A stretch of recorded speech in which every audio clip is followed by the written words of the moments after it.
Juru bicara Vladimir Putin mengancam akan menghancurkan Inggris dengan rudal nuklir mereka. Kemarahan dari Kremlin ini seusai NATO mengerahkan pesawat tempurnya membidik pesawat pembom Rusia di Laut Baltik. Kemarahan Kremlin disampaikan saat perundingan perdamaian dilakukan pada Jumat 23 Januari 2026. Perundingan damai ini melibatkan Vladimir Putin dan utusan Donald Trump Steve Witkoff. Hasilnya, Kremlin menolak mengakhiri perang dengan Ukraina. Rusia tetap pada tujuannya untuk memecah belah Ukraina sebagai harga perdamaian. Seusai rencana damai gagal, televisi Rusia langsung mengeluarkan ancaman. Rusia mengatakan Inggris akan lenyap dengan serangan nuklir. Hal ini disampaikan langsung oleh Sergei Karaganov dalam wawancara langsungnya. Tak hanya memakai rudal nuklir, Rusia juga akan melumpuhkan seluruh persenjataan.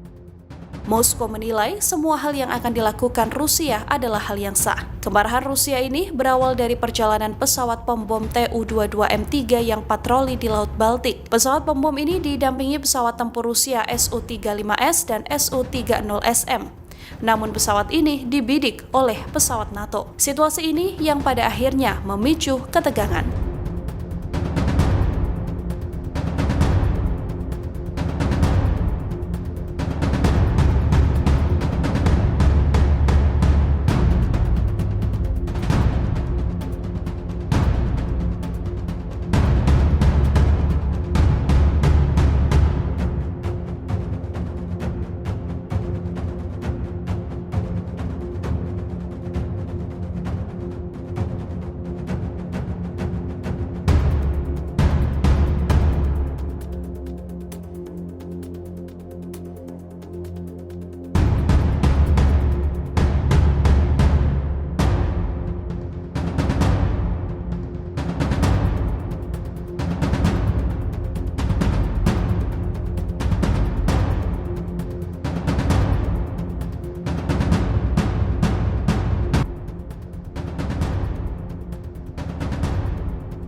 Download Tribun X sekarang, menghadirkan lokal menjadi Indonesia.